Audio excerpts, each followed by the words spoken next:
if this is something that interests you, or you find yourself to be a YouTube consumer yourself and you see how it works and you want to jump in there, just do it. Cause, like your first video is gonna suck. Like there's no getting over that. Mine did. So, just kind of like get the suck out. You are now listening to the Creative Juice podcast, brought to you by Entrepreneur.io.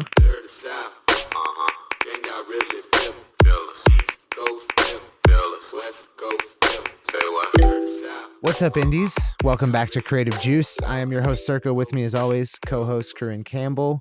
How's it going, Corrin? Yo. Really good. I'm having a good old day here in rainy Nashville. Very cool. Well, that said, we are here to talk about one thing today, which is a year-long experiment into the channel known as YouTube. If you guys don't know, last year, January 1st, 2019, we started a YouTube channel, and we started with daily uploads. And now we have a year of experience under our belts. I've learned a lot about YouTube as a platform. I've met a lot of fellow YouTubers. I've, talked to a lot of YouTubers who are also artists, and I've learned about that world. And so now I'm ready to kind of like just give a full summation of what I've learned and hope that it helps you guys if you want to incorporate video and YouTube as a channel into your sort of creation and media and marketing mix. I'm especially excited for this because I like video, like true view Google ads. It's been something that has definitely helped because I don't post anything on my YouTube channel. And it's definitely kept my subscribers growing, even though I'm doing nothing. And so I'm really excited for us now that this channel is established and has a reputation, and we're getting really good comments on every video, and we have people that are like visiting old videos. I'm excited because now there's an ad component to this whole thing, right?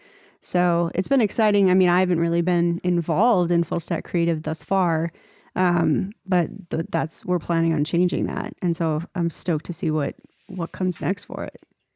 Hell yeah. Well, yeah. So this is going to be, doubly helpful because, Corrin is sort of at the precipice of a launch into video and learning about video and using YouTube as a channel. So, obviously Corrin has experience, probably some of the deepest experience on the team when it comes to like YouTube advertising, Google advertising. But there's a lot to learn on the organic side as well. So I kind of want to structure this into just like, I'm going to report on kind of the main things I've learned. You guys can also check out on our YouTube channel, Full Stack Creative.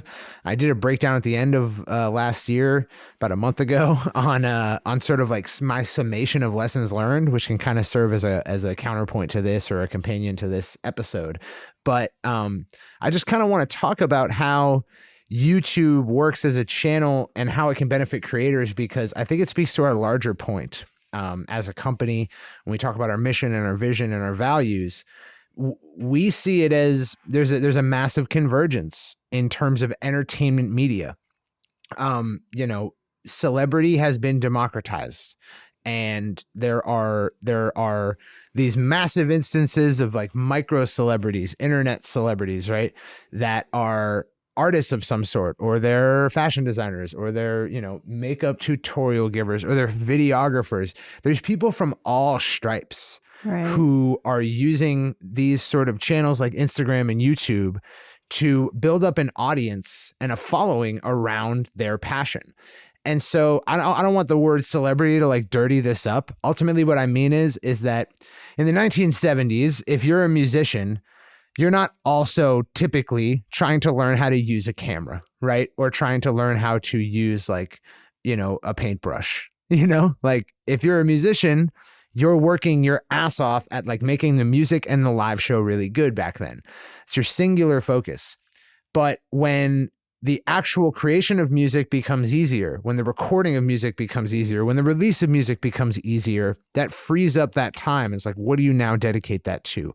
A lot of musicians have offboarded that to social media as a less than creative enterprise, as more participating in like the recreational celebrity, Right. But I really covet how other people have chosen to use that to say, what else can I do that would fall into this category of like building an audience around content, around entertainment? So you know, those artists who choose to take up a video camera or take up, you know, graphic design or take up animation or, you know, anything like that, or writing, like that's super inspiring. And I think we're going to see more and more of it because these tools are just getting so easy to use. So the larger point is that, like, should artists use YouTube to grow their music career? I think artists should use YouTube to grow their YouTube career, maybe, and to start to think about how that might work for them. Yeah. It's funny too, because I've had such a negative connotation with the idea of a YouTuber for a really long time. And one thing that kind of set me in that way was, I want to say Warped 15. Yeah, I'm pretty sure when I was on tour on Warped Tour in 2015, there was a YouTuber like tent, right? Like they had YouTubers from like the emo kid scene, come out almost like they were an artist. And there were times when there was a line for the merch, like the YouTubers were cleaning up and kids were spending all of their money on merch from the YouTubers and freaking out. And like the bands were like, are you kidding me with this? Like, we're competing with these punk kids who post like what they ate for breakfast. Like, this is ridiculous. Right. And so for a long time, I had a really negative kind of vibe about YouTubers and stuff. And then I slowly started to kind of shape my thinking. I love makeup channels. Like, I met Jeffree Star on that tour as well. I mean, I knew him before that, but like I spent time with him on that tour a little bit, and he was like also just cleaning up on that tour as like a sponsor. And so I started looking at him, and then he started having other makeup people on his channel, and like Tati Beauty is like probably one of my favorite channels. And so like now, cosmetics and makeup are growing so fast on IG and YouTube. And it's now become like a commerce kind of situation. There's also like Brad Mundo, who's like a hairdresser who reacts to people like bleaching their hair or making like terrible mistakes with their hair. And, he gets, 3 million views or so, per video. And like he released hair products, I think late last year. So this is starting to become a thing where there's actually a driver behind it. And so it's really shaped my thinking to become something different versus, having kind of a negative connotation with it. Yeah. I mean, like, I think there are tons of YouTubers who are like, cringy. I think that's going to happen in any medium. There are tons of artists who are like cringy. Yeah. But yeah, absolutely. Like, totally. But like, I would say that there is a wealth, whatever your bag is, like there's a wealth of talented YouTubers out there who are making content around that bag. Mm-hmm. And it's just kind of crazy to see. Yeah. Like I getting into it, my big inspirations for when we started Full Stack Creative were film channels, like videography channels, camera channels. Right. Of course. And like, yeah, cause I had to learn like how to use cameras but like those guys, like some of them blow up immediately. Like Casey Neistat, he like his first documentary that he really worked at putting out, and his first, like, he got an HBO series. So he was coming into it with an audience, and it sprung up immediately. Like his first, when he announced that he was doing a daily vlog like years and years ago, it was immediately popular, and it just grew from there. Peter McKinnon is another example. Peter McKinnon did like 7 travel vlogs that still have very low views. And like he tried these different vlogs, attempts at viral videos. And then he did this video called like, I think it was like 9 camera hacks in like 60 seconds or something like that. And he sent it to all these like camera channel blogs and stuff to like be like, oh, here's like a cool video that could give your audience some tips. And he sent to a shitload of them, and some of them picked it up, and that took off. And within a year, he had 1 million subscribers. The broad majority of the people that I follow weren't like that. They've been doing it for maybe 3, 4, 5, 6 years. And you go back and you look, and it's like some of their early first year videos still only have 1,000 views or less than 1,000 views. Wow. But as they went on, it starts to accumulate and snowball. And so it showed me like, maybe you're a Peter McKinnon, but more than likely you're like some of my favorites, like Potato Jet or Gerald Undone, like these camera channels that have really focused on giving quality information and like teaching a lot and making entertaining content, and not really worried so much about the subscriber count so much. Right. And I think like, if you are interested in YouTube, if you're interested in it as a channel, because it might deliver you a shitload of subscribers, or because it might give you something more than you put into it, I don't think you should go to YouTube for that. Like maybe go to like a newer channel that's like blowing up, like TikTok or something like that. Right. But like YouTube's not for that. It's like really like the people I find who are most successful with it is people who go in saying, no, I want the ability to make a video a week or 2 videos a week that are really good looking and are cool. I'm not looking for a result. I'm looking for an output, because that's how you can get the most benefit out of it. Yeah, totally. It's funny too, because for a long time I like used YouTube, but never thought of it as like, oh, this is of value. Even though it was bringing value to me. Like when I first started getting into Photoshop, I was like, I started subscribing to like Howard Pinsky and Flern and all of these like Photoshop experts. And then when I was trying to keep up with Circa in video, which will never happen, but when I was trying, Premiere Gal started being one of my favorites to check out for just learning really basic stuff. And, to be honest, like it's actually the source of tons of the skills that I've learned. And, with some of these people, they offer like a membership or, some kind of upsell into, training or, stuff that they are, offering more even than they have on YouTube. But in a lot of cases, it's exactly as Cirque's saying, like this is something that you're just sharing skills. And I think it's great because it kind of takes the element of like something being proprietary or secret, right? It kind of takes that out of the equation. I've always thought that a lot of, especially music marketers, and they want to sell these like $1,000 courses, which means they're not going to have a YouTube channel that's just offering information for free. Instead, they do these like webinars that don't really have a lot of great information, and then they sell you on some crazy, expensive thing. And that's not necessarily, it's a proven business model for sure, but I think YouTube really allows us to share our skills and the things that we've learned with each other. And the more that you do that on your channel, like the more that people are going to tune in. And I think that there's ways that artists can do that as well with the skills that they've learned, so that they can breed a community and, really share their knowledge and things that they've learned with each other. And I like that. I like the idea of building community over worrying about commoditizing everything straight from the gate, Yeah. I like it. If you start a YouTube channel, it's not going to make you money for a long time, most likely. Right. But here's what it can, like, if you're an artist and you're like, why am I listening to this episode? Why do I care about YouTube? It's like, well, look at artists like Aries. Aries was just a YouTuber and like a producer and a singer and rapper who was making music, but he also like, okay, I'm going to get on YouTube. I'm going to start making some videos. He made videos that were like, how to like recreating a beat in like 3 minutes and making it seem like this like famous beat right now is actually very simple. Right. And he'd like break it down to his component parts. He would also show his own productions, and then like cut to like 2 years after starting that, and he's being featured on like, Bedroom Pop for Spotify. Like their like the cover of their playlist was Aries, I think, for a little while, or Indie Pop or something like that. And like, he's just like a sort of like underground darling right now. And all the content he made on his YouTube serves as education stage stuff. It's like a vault of content to go through for his new fans who discover him, like me when I discovered him on Spotify one morning. So for him, taking a very uncynical view of going on YouTube and just being like, I want to make some cool videos, doing his best at that, continuing to make music. Now he has this ability to make his own music videos, which he does.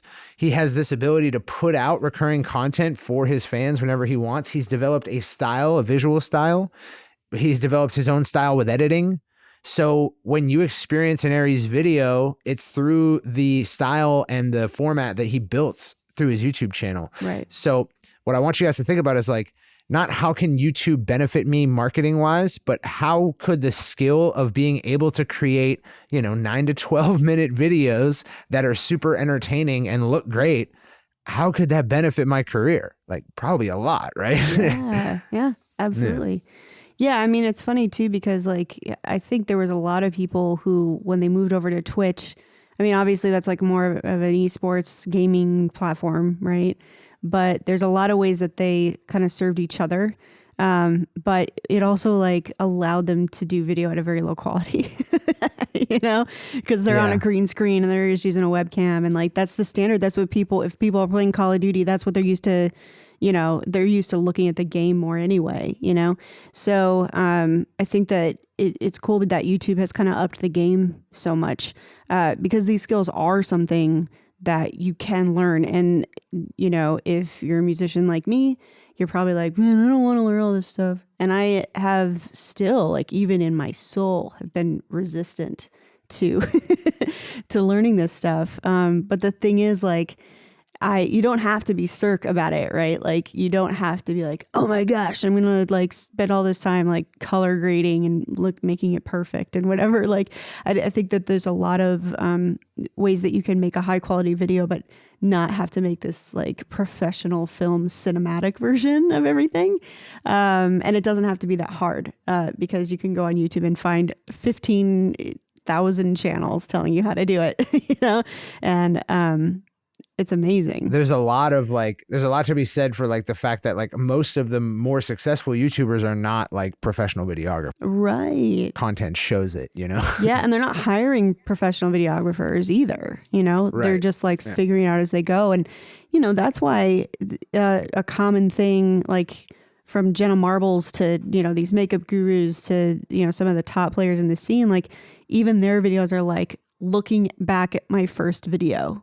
And they're identifying the growth in their production and their skill. And, it shows this evolution of a personality, and if you start documenting that now, even when you don't necessarily have all of these skills, it gives you that same opportunity, right? Like people can see you grow, not just through this like recorded, perfected, music, but also through like actually witnessing it, and identifying with you and being able to, grow with you. And, so I think that that's something that people should embrace. Like as someone who has been resisting this my entire career, I recommend that you start getting over that and allow yourself to just embrace what you can do right now and grow and get better at it. And, that people will respond to it. Yeah, I think that like it's easy to sort of look at, something you don't know, like say all the things you need to know to edit your own videos and be like, that's really hard. That's a lot of work. That's a lot of time. Yeah. But it's when you actually are in it, it's not nearly as much work and time as it seems like before you start. Same with like for me, production this year, like I've been getting back into production and asking the right questions from like producers I respect, and getting the answers to these things I don't know doesn't take that much time, and practicing what I learned doesn't actually take that much time, and it's really rewarding and fun. But when you're in this place of like, I don't know how to do that, I'll never be hip. Like you sort of like, you definitely overestimate how difficult it's going to be to even get started. You overestimate how confusing it's going to be. You overestimate the disparity between you and the people that you admire. Right. So don't get caught up in that. Like, it only took me, 3 months to kind of really figure out like, here's all the things I'm not good at. Like there's a rate of sort of diminishing returns, right? Like you learn a lot of stuff in the early phases and you learn less as time goes on, but you still improve. So yeah, like don't be intimidated, like the tools that we use to create videos now are actually really usable. And there's like so much information out there about every tool you could want to use, especially if you use popular tools. Yeah. Well, that's an interesting concept too, because, a lot of musicians like me, like I keep mentioning that it's like me so that like you understand that it doesn't take like very, very forward thinking to get over this because I'm a traditionalist and I'm getting over it. So if I can, anyone can, but it's just, I think it's interesting that we spend so much time learning our craft and songwriting and learning how to play instruments, which we use this reference all the time. But, we learn instruments for years and years and years. And like, we don't want to take 3 months to learn a new skill that will further our career. We're like, oh, I don't have time for that. And it's like, yeah, but you do, you know what I mean? Like if it furthers your ability to promote your art and let people engage with your art in a whole new way, like, yeah, it's worth it. It's only 3 months of your life, not the 15 years you've been working on your craft, on your instrument. You know what I mean? Also, like the first thing that you looked at and said, I want to know it and I'm going to go through the pain of learning it, that's going to take 10 times longer than your like fourth thing that you do that with. You gain a capacity for like the process of learning, but like, yeah, totally. Like it seems way harder than it's actually going to be. And I think a lot of people give up before they start, or while they're learning, they lament. They have this sort of outward attitude of like how difficult it is and like, oh, I screwed this thing up and like, oh, it's so hard. There's so much time. Yeah. Like that's a defeating attitude that's going to make it harder for you than if you could adopt an attitude of like confidence. Like I'm going to go out and make a real mess. Like, yeah. Let's do it, you know? And I think like that especially happens like, that especially happens with like things that we truly believe are that foreign. When we truly believe that it's that difficult or that crazy, like outside the realm of our grasp, that's when we start to get like, we expand time in our minds. Right. Well, it's funny because like I have been super resistant to, to learning video. And in the beginning, I mean, even like, if you've been watching the podcast on YouTube, you have seen evidence of my learning curve here. Like there was an episode probably in like September timeframe when the video was completely jacked and we couldn't even use it. And we used like a Bitmoji for like half of it. And I think we did that because my SD card filled up because I didn't know what I was doing. And then even in the last couple episodes, like my white balance is crazy off, right? And it makes me look orange even after Cup fixes it as much as humanly possible. There's been a couple episodes where I've been out of focus, So every time that I start the camera, I'm like fingers crossed that this one is the magic, where it's like, oh, yeah, she got her shit together.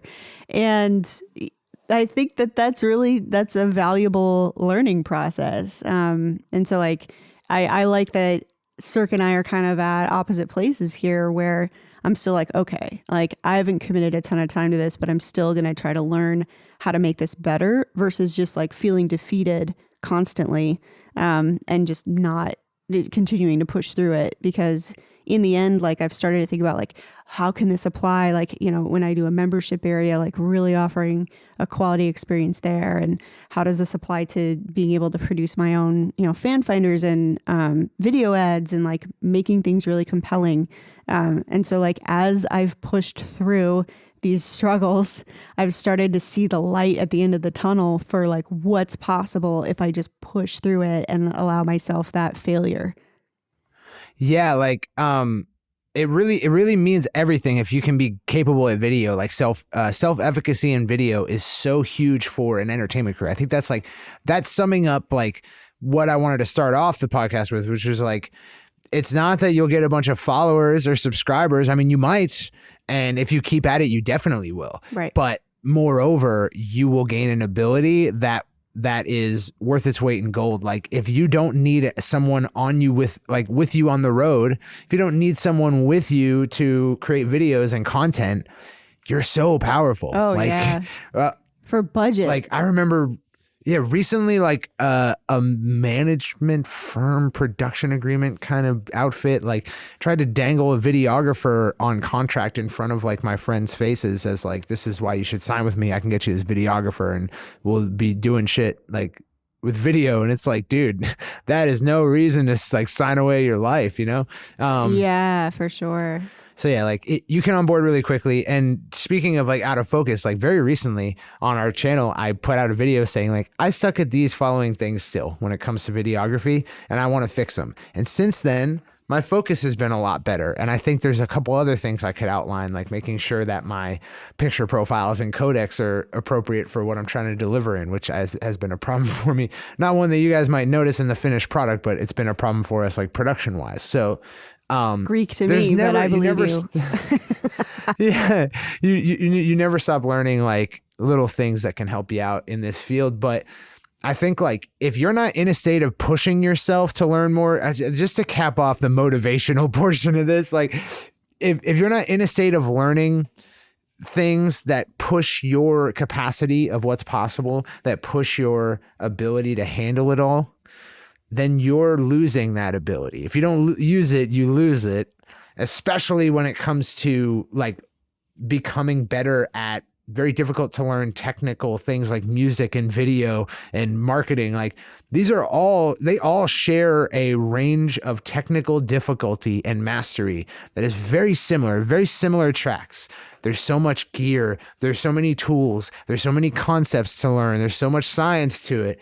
And if you get great at getting great at them, you won't get worse over time, basically. Yeah, and it becomes fun, right? Like I love getting. I just had some next door neighbors move in. They're brand new. They're coming from the Bay Area, and like I went to dinner with them to get to know them, and they're really cool people. They're some of the youngest people. My neighborhood is just full of like old money who have lived here for generations and stuff. And so they're probably 10 years older than me, but they're young compared to the rest. And they like the woman works at Google and her husband works at Twilio. And I realized like how much fun I had talking to him about the most nerdy, stupid stuff that most musicians are like, I don't want to learn that. But it was fun for me, right? And it was fun for me because I, at some point in my career, was like, I need to figure this out. And it became fun at that point, and learning about it was fun. And so I think that's with everything. Like I was a string player as a kid, and when I first started on that instrument, wow, I think there's probably just the first time someone picks up like a violin, it sounds so bad and it's not fun to do. You know what I mean? And you know that everyone's like feeling the torture around you. So it's just interesting how that stuff becomes fun, and that's why Cirque has so much fun with video, is because he's just like, oh, like these different challenges are actually sprinkling into like the excitement of the challenge, right? And so the more that you can embrace that, the better it is. I think it just becomes fun, and I think that's the point I'm trying to make right now.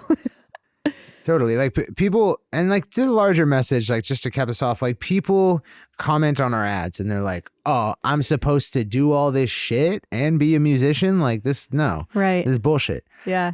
And it's like, okay, so like checking my bias for a second, that person's my natural predator as CEO of this company, because our argument is that like, yes, not only do you have to, but it's fun and you should want to, and like, let's learn everything. And so that person is my, very natural predator. So I'm biased against that person. But at the same time, it's like, dude, you are never going to make it. For real. If you're not even anywhere close to where you want to be, and you're already saying, do I really have to do this?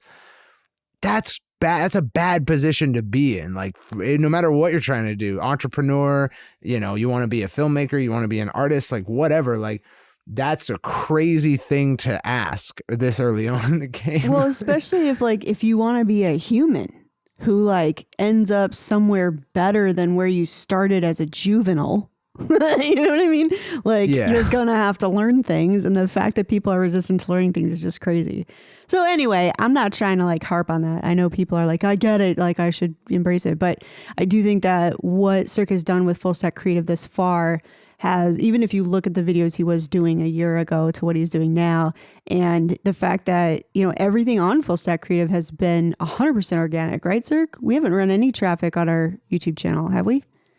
We have run like maybe like a couple $100 in ads, like in random like tests, but no consistent campaigns of any sort. Got it. Yeah. So there have been a couple experiments, but largely what has been achieved on the platform has been organic. So you can only imagine like what would happen once you integrate ads. The fact that that's happened organically is kind of a, it's a growth that you don't see on some other platforms, especially when you start looking at watch time and the level of engagement, the level of comments, those things, especially considering that YouTube doesn't really like have a feed the same way. Like a lot of people go to YouTube for a very specific search and reason. So the fact that those things are happening without advertising and without the traditional delivery of like Facebook and IG, like is a pretty good testimonial to why this is worth spending some time on. Yeah, YouTube is huge for discovery, especially like within there's like webs of interests that it's like Wikipedia, where like you could be interested in one subject and you get recommended a bunch of videos that are sort of peripheral to that subject, and you spin off in all these different sort of like directions and hours and hours and hours. And then I go buy the products from them, and like it's a black hole of enjoyment. Yeah. So like all of my videography learning has been most like YouTube and then blog articles, no actually paid trainings. And so that kind of speaks to like the access to information that you have on YouTube to learn how to be a better, videographer and work with video. So don't be intimidated. Like you have resources, and including some of ours where we talk about skills involved. Right. But by the numbers, we started off with 300 subscribers. We've grown to 8,000. Our biggest videos had no ads on them. So we've never really advertised in a way that's been like meaningful to the success of the channel. And our biggest growths in subscribers have been from those videos that are biggest. Wow. And the biggest videos are reviews of popular products as a user. Wow. And like, yeah, so like we have a review of some audio interfaces. We have a review of some speakers.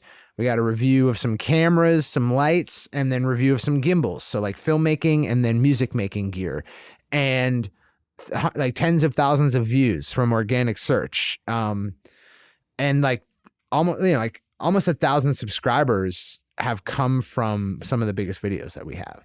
So that just goes to show you that YouTube SEO is a very real thing.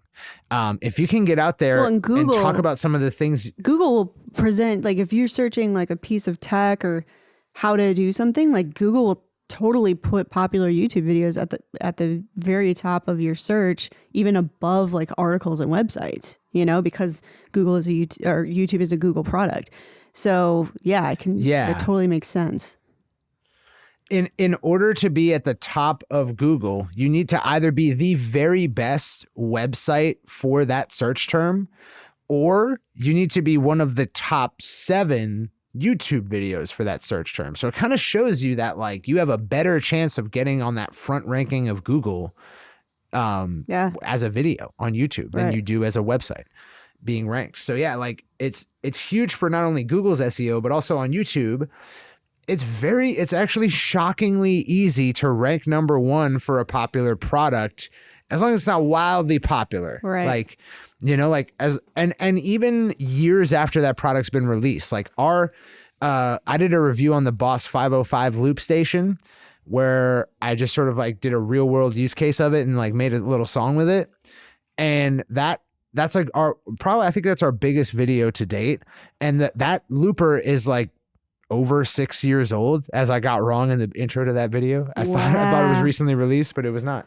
So yeah, like it's crazy. Like we were number 1 for that search term, Boss 505, Boss RC 505, and we're still in like the top 3, I think. So you can come out the gate with no audience, talk about something that really helps your process, like honestly to the camera, and put it out, and you could be number 1 for a search term. Yeah. That's pretty crazy. Like that's not something I would have anticipated going into YouTube. Right. Well, I think something else that just kind of clicked in my head is that a lot of things that, whether it's a makeup channel or, because a lot of musicians might be like, okay, so Full Stack Creative is a source of information. So people come to our channel, interested in something like a specific skill or a specific product, right?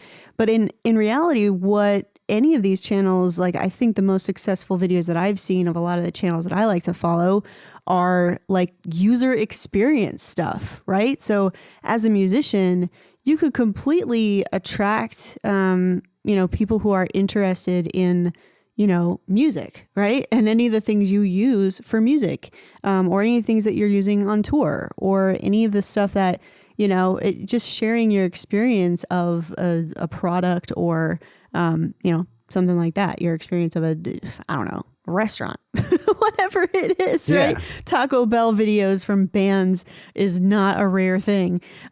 So it really is about people who are interested in experiencing something that they can't currently experience, right? Because they either don't have the equipment, or because it's not their lifestyle, or whatever, for whatever reason. Like there's, huge supercar channels that it's like, well, I'm never going to be able to buy that car, but this person is going to show me what's fly about it or what isn't, and so there's a lot of ways that could still apply to musicians in a way that, makes total sense for growth. Yeah. And I mean, here's how I like to think about our YouTube channel is that my goal with YouTube is to get better at making YouTube videos and to keep making YouTube videos. That's about it, But I do know I'm aware of the potency of reviewing popular products. So like we have in our budget, like for Indepreneur, to set aside a little bit of money to buy products to review.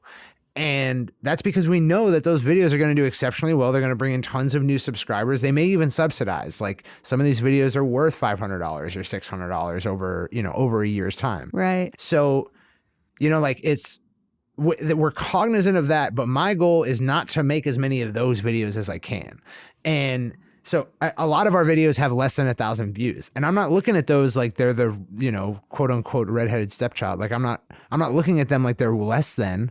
I love those videos. I spent more time on those videos than I did on the reviews in a lot of cases because, and another YouTuber I saw, I forget her name, Sarah Dici, I think it was, but popular YouTuber, but she basically said one for them, one for me is how she does her channel. Right. She'll make one that's good for YouTube SEO and then make one that like is not going to do well on YouTube SEO. But sort of like fulfills what she wants. And so that's kind of how I think about it. And you can think about it that way as well, because a lot of these people who come in on this 505 looper, they like the song I was singing. That it could have been a channel for my music. I could have been gaining fans that way, or at least fellow admirers in my profession, which is worth something on its own. But it's in the realm of and this is something that Blitz Metrics talks about. Shout out to Blitz Metrics, but they talk about your topic wheel. So you have like 6 topics. Like, yeah, you sell this thing. You are this type of business, or you're this type of public figure, but you have these peripheral topics and interests that your content can center around. And if it does, it will attract people who like you. And I think that concept can shine if you have your 6 topics that you focus on when it comes to talking about like other stuff in your content than just your music. You can let that shine on YouTube and get a lot of new interest from people who might really dig what you got going on. Yeah, I think that's actually a really great concept because I don't really see a lot of music channels applying that. They're either like this like Vivo music video channels, or they're just people like, playing their music or their live videos or whatever. And there isn't really that, one for them, one for me kind of process, right? It's very self-centric. And so the YouTube channels that are musicians that start implementing this kind of idea, and it's possible that, there's so many YouTube channels. It's quite possible that I've just never seen any doing that. But the more that start doing that, they're going to kind of be ahead of the game because it's not typically what people would think about a musician's YouTube channel, So, but again, like I was saying at the beginning, doing that stuff and then understanding like, learning the skills that can then apply, or even creating videos that can then apply not just on your YouTube channel, but in ads, right? And pushing people to all kinds of different, just developing interest in your music in general is really valuable. Like even right now, I'm changing how I think about YouTube. Like I'm just like thinking about, my brain is just running a million miles a minute about like, oh, how could I do? What are the things I could do now? And so I think this might be a good point for us to discuss what my first little jump into full stack creative is going to be, because it's very much this kind of thing. It's like, it's a niche product. It's not nearly as popular. But then it's also going to be relevant to, my fellow musicians. So what do you think, sir? Should we talk about that? About your first YouTube video? Yeah. What my first YouTube video on full stack creative is going to be. Yes, I would love to hear about it. Okay. So my first video on the full stack creative is going to be talking about the Glowforge, which is this 3D laser printer that I bought. And just to clarify, a 3D laser printer is not a 3D printer, right? It's not using pigments and materials to build something 3D. It's actually like a printer. It's using a laser to either cut or engrave or score different products. So whether it's wood or acrylic or paper even, it's going to be something. And I referenced this when I was talking about our marketing and the things that we're doing in finance for our careers this year. But so there's an opportunity there. The first video is going to be kind of an unboxing and test product, like the first test products that are coming out of that piece of machinery, and fully understanding that this is an $8,000 piece of equipment that many musicians are not going to buy. But my goal is to then inspire other musicians to get creative with the ways that they are treating their merch. And when I say treat, I mean the things that you're doing that make your merch unique, that take it out of the realm of like screen printing a tee and printing digipacks, right? Like, what can you do to elevate your products that are self-created? And so even though I'm going to be using this piece of equipment that has kind of its own little niche audience, to, kind of bring some people over there, I think it's also going to create some information for indies who you might not be using a laser to cut these things, but, there are still ways that or projects that are going to come out of owning that piece of equipment that you could replicate without that piece of equipment. And so I'm excited about that. I hope that, and I know that when the Glowforge came and I watched the first couple products, like, these are things that take like 12 minutes to print, right? Or to score or to cut. And I just stood there and watched it. Like, it was that fascinating. It's a laser, you know what I mean? It's cool. So I'm hoping that it'll kind of cross, people who are interested in the equipment as well as people who are interested in upping their game with their merch. Hell yeah. So yeah, that's going to be Corrin's first YouTube video. It should be coming out soon on Full Stack Creative. But yeah, like, Corrin's definitely jumping into that challenge of creating videos. And it's kind of like, we have this awesome, really cool product to review. Do we expect indies to like have one or buy one right. or like need to know how to use one? No, but it's content that, yes, some people who are interested in 3D printers are going to search for that. And people who are interested in 3D printers have this cross section of interest with like making products. And then, yeah, just creating in general, making. Exactly. Yeah. So yeah, like thinking about maybe taking some of your actual monetization of your career, things that you sell, and turning it into a creative process is very cool. And I'm excited for that video. Yeah, me too. But yeah, like, and it's not perfect, right? It's not going to look like Cirque's videos at first, and I had to embrace that. I had to be okay with that, that it wasn't going to be like, I wasn't using these gimbals and overhead cameras and like making it all complicated. I literally, had someone, I had a camera on a tripod and I had someone holding the camera and kind of following me around. And like, that's what it was, and, the color grading isn't perfect. And I definitely don't look perfect. I'm wearing like sweatpants, you know what I mean? So it's not perfect, but it is going to be something that is, interesting, hopefully. So yeah, I think embracing that was really difficult for me. And finally I was like, okay, I need to get over myself and just like start doing this, because otherwise I'll never do it. For sure. Yeah. I think that's a huge message for you guys out there listening, is like, if this is something that interests you, or you find yourself to be a YouTube consumer yourself and you see how it works and you want to jump in there, just do it. Cause, like, your first video is gonna suck. Like, there's no getting over that. Mine did. So, just kind of like get the suck out. is kind of Right. the mission when it comes to like starting any new process. And like from where Corrin's starting from, it's a lot better than where like true beginners to any process that is similar to this would start. Yeah, for sure. Because she's learned so many things that are like it. So yeah, like for artists out there who are thinking, how is this going to benefit me? I want to point to like these specific examples, which is that you can create something that is a calling card, like a business card. Like if you have a YouTube channel with tons of content on it, it's great for your new fans. It's great for anyone that you meet. It makes people take you more seriously. It makes people look up to you as a creator, and it will imbue you with all these sort of like accolades that come with the simple act of practicing making your videos.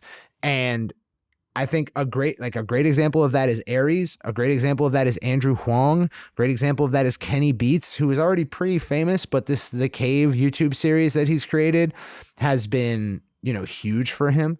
And so there's a lot of different I mean, yeah, like PewDiePie is a different, it's a whole different other animal. realm of things, but it is a good example of how to allow your personality, right? Reaction videos. It's amazing. Like if you're like, man, I don't want to do reviews, but you want to do like reaction videos to things, maybe that's another realm of how you get into this scene, There's a whole bunch of things. I know there's a vocal coach who does reactions to people singing, right? Live singing mostly, like national anthems or live performances or whatever. So like there's totally things that you could find that are, maybe you don't do product reviews, maybe you do reactions. People tune into a lot of that. But again, it's all about user experience of something, right? And we all experience things in life every single day. So that's how I just want to make sure that you guys feel like we're not just talking about the way that this is applied to Indepreneur, because this business is different from a music personality. There are so many things that you can do that you have expertise and you have insight that people are going to respect, even if they're not, even if they're not musicians. And even if they are musicians, I know I'm a fan of lots of artists, so it's not necessarily curating this like engagement pod kind of environment. It's still people who are going to be authentically interested in your music and your reactions to things. Yeah. And then like, I don't think that our channel is too far off from what I might see a musician creating. Yeah, that's true. Yeah. Like, because we it's do have creator-based. some info. Yeah, and you got the grounds running now. Yeah, so we do have some info on like marketing your music, but a broad majority of what we're doing on the channel could also be from an artist specific like channel. Yeah. And so like I do want you guys to kind of look at what we're doing on there. Take out the Facebook ads, take out the album launching, take out the email marketing, like any of that. And just focus on the videos that are truly a reflection of like the things that we're interested in. And that could be done on a music centric channel. I hope that artists see YouTube as an opportunity not to build up their like audience of music fans like directly, but as a chance to build up a YouTube channel, because that in its own is a form of expression that your personality it can converge around it, right? Sure, you make music, but there's something in you that makes you capable of being this musician. There's something in it that makes you capable of being this front man or woman or rapper or producer. And it can shine through all these different creative outputs because we're in that era of like all of these things are converging. It's not so clear anymore what the difference is between, up and coming musician, amateur celebrity, YouTube star, Instagram influencer. Like they're not too different these days. Yeah. Well, it's interesting too. One of our agency clients is a non-music YouTuber, and he has over 800,000 subscribers on YouTube. He's got, I think his page has like 5,000 likes on Facebook, but he's got 1.4 million followers. And he was not that size when he came to us. But he was, he had a respectable following on both platforms. And you could kind of see like his growth is more exponential, right? Like it was slow and steady. And then he just started to really rise as more and more people had the capacity to see and share his stuff. And now his videos are not just on YouTube, but on Facebook. And his growth on Facebook has been more, it has surpassed his following on YouTube.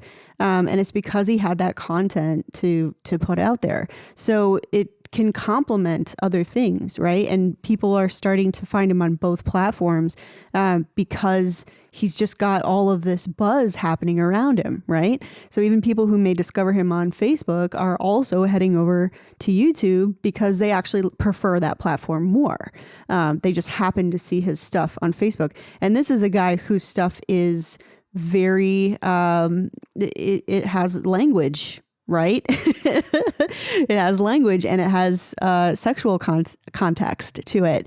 And so advertising it is very difficult, so a lot of this was it didn't even happen because of advertising. So I think that's something where, as I've witnessed this happening, and, Jack's largely running that account, but I've been, watching from the periph, and like, it's really fascinating to watch because I'm like, this truly can happen organically and the platforms can bleed into each other. And the fact that it isn't even music, but a comedian, because he does comedy, that is even more inspiring because it's like, gosh, this would be even easier to do with music, I think, in my opinion, at least. So yeah, I mean, it definitely can happen. There are also plenty of musicians who have created monstrous YouTube followings just with music. So I don't want to give you the impression that I'm saying that like that's not possible. But if that's the only reason that you're getting into it, I mean, maybe if that's your singular focus, that works out for you. Like one of our former clients, Futuristic, he built up he's got like 300,000 subscribers or something like that. And he started with like viral video attempts and some of them did go viral. And that's where a lot of his initial fan base came from. So Lil Nas X, that's, a very good example like someone who was like, let me just do some viral video stuff and have people interested in that, and then launched a giant music career from that, Shout outs TikTok when we talk about Lil Nas X. Yeah, I know. Seriously. Exactly. But yeah, like it, there are tons of musicians who have used video content to propel themselves. It's actually the norm, right? Like Riff Raff, Action Bronson, like all these especially in like the rap sort of industry, like video is such a huge component of blowing up. And so you should be seeking to make videos around your music. You should be seeking to make music videos and performance videos and in the studio videos. But I would be remiss if you limited yourself in getting into YouTube. Leave what your YouTube channel is as a big question mark until you have some data to actually inform that and you have some strong opinions about it. But don't pre-assume what it's going to be about. Yeah, I think that's been the biggest fall of mine, is trying to see the future in something that I don't totally understand. Especially like I wasn't even really a YouTube user too much outside of like skill-based stuff, right? Like learning Photoshop and learning Illustrator and learning even Premiere once that started to become relevant. But then as I started to experience this more and more, I was finding more and more things that were entertaining and using it more as a user that way. And now I'm a YouTube premium user, So it's definitely something where I've had to really embrace the shift, and it took me a long time to get over that. And now I wish I'd gotten over it sooner, because my career is going to be just more faceted, right? Because I've embraced that that's something that I need to like get out there. I've got enough data, right? I know what my fans like. So I'm going to try a few videos and just see how people respond to them, and then use that to inform more and more and get better and better at doing it. It's just a skill. Yeah. And I mean, above all else, like one thing that could have shortcutted my trajectory on YouTube is do what you like make things that you really enjoy, not only making, but watching. Do things that you're proud of. Don't do things because you think they'll have some certain effect when it comes to YouTube. Do things that you really enjoy doing, because that's where longevity comes from. That's way more sustainable. And one thing that's absolutely true about YouTube is that like consistency and longevity are what builds followings. I mean, sometimes it's a viral video or two, and that can be great. But one thing that surely builds followings is consistency and longevity and linear progression, getting better over time. Yeah, Agree. Yeah. I mean, think about artists like Pentatonics, right? I'm pretty sure Against the Current singer, who was on Warped in 16, I'm pretty sure she started as a YouTuber, and like it developed into a band from there, right? So, I mean, that's not necessarily something you're looking to do, right? Is like sing and then get signed to some label and do arena tours Or and walk stuff. off the earth. Yeah, Or like, yeah, there's exactly. a lot of them. Voice Alexander or whatever. Yeah. Yep. So, I mean, that's definitely something obviously that it's just more visible because it's like the label putting a lot of money into, promoting it and whatever. But these were people who had legitimate followings on YouTube. And I think, if they were smart, they were probably able to negotiate better deals because they already had something established themselves, So even if your goal is not to, end up, we're not recommending that you like put up a bunch of videos and try to get signed. That's definitely not our recommendation. But, if you are willing to just embrace the growth, I think there's a lot of things that can open up for your career and your following from there. Hell yeah. Well, so I hope that, like, I know that this has been more of an informal and like meditative review of this first year on YouTube. I can summarize kind of like the more technical stuff, which is like, look, syndicate every YouTube video to your email list, your socials, whatever. Use TubeBuddy, which is an add-on that you can add on to YouTube to do your YouTube SEO and figure out what tags. And above that, just like try to release something every week. If you can do that and you can get better at making videos, there's no technical information I can give you that's going to benefit you wildly. I'd say one thing I want to point to, and I'll put this in the show notes, is there is this awesome video by Veritasium, which is like a science nerd YouTube channel I've been following for the longest time. But he talks about how he made a viral video, and he talks about the click-through rate and how much titles and thumbnails contribute to popularity of videos. Because if you have a very clickable title and thumbnail and you deliver on it in the first minute of your video, or you begin to, that makes videos go viral. There's a little bit of stuff to explore there, but I think none of it matters if you can't do those things that I just talked about. Yeah. One thing that just kind of unlocked in my head is like artists that I've worked with in the past. And, like we talk about this all the time, but like a mailing list, right? Or an SMS text list. Like it's not enough to just be like, yo, sign up and I'll send you stuff. You know what I mean? And like if your mailing list, and this is kind of how I manage my like ecosystem, but my SMS list gets things very first. Very first is SMS. Second is my mailing list. And third is like, I post it publicly. I don't have a membership area yet, but if and when I'm planning on doing that actually this year. So they would get that very first, right? And what that means is that this content can serve, be like, hey, you're going to get stuff a week early if you do this, or whatever. If you roll it out in that way, not only are you getting like good visibility from all these different places because it's rolling out in this way, it's also generating social proof from your biggest fans. And it's one piece of content that served all of these purposes for your brand. And like, I realized that I've thought about that before, but I never thought about it in a YouTube channel fashion. And like, that's silly. Yeah. That's a great way to just make it unlisted, send it to these people, and then put it out publicly a week later or whatever. And then there's a real incentive for them to continue allowing you to directly contact them. That isn't just like, hey, here's some tour dates. You know what I mean? It's actually kind of inspiring that way. YouTube even has built-in membership platform. It's costly. Like I would build it myself, but just to show you that like there is, and like there's super chat when you go live on YouTube, people can tip you when they leave a like question or a comment. So there's like a lot of opportunities for monetization that like I would say we're not taking, just because we want to keep this channel like growing as quickly as possible before monetization. But ultimately, like, that's sort of your goal. Like if you want to get into YouTube, don't get into it just to like, oh, I need more fans in my fan base. Right. Think about it as like, I need more outlets to express myself. And it would really behoove me to be really good at video. So if you go into it with that attitude and you do things you really like, I guarantee you will have success as long as you keep doing it. And then beyond that, you should check out our YouTube channel because we've got like over 100 videos in there. Hell yeah, man. So like our YouTube channel is sectioned off into gear reviews, tutorials, this podcast, and then just like more vlog kind of stuff, like advice from running a business, advice from my music career, advice from this or that.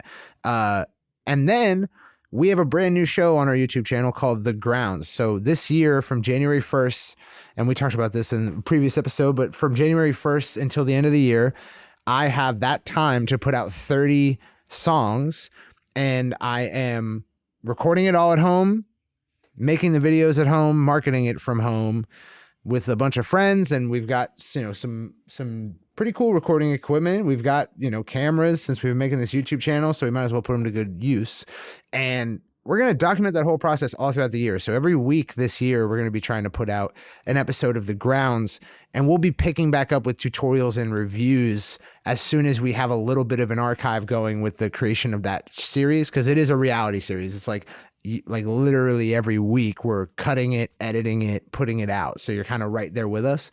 But that's a huge experiment to see, can we do this more lifestyle content that doesn't get as much search rankings, that isn't as popular, but grows an audience over time because they're coming back every week to follow the narrative, more like a television show. So you can follow along with that live experiment as well, but we'll be back to 3 videos per week on our YouTube channel in no time at all. Yeah, I dig it, man.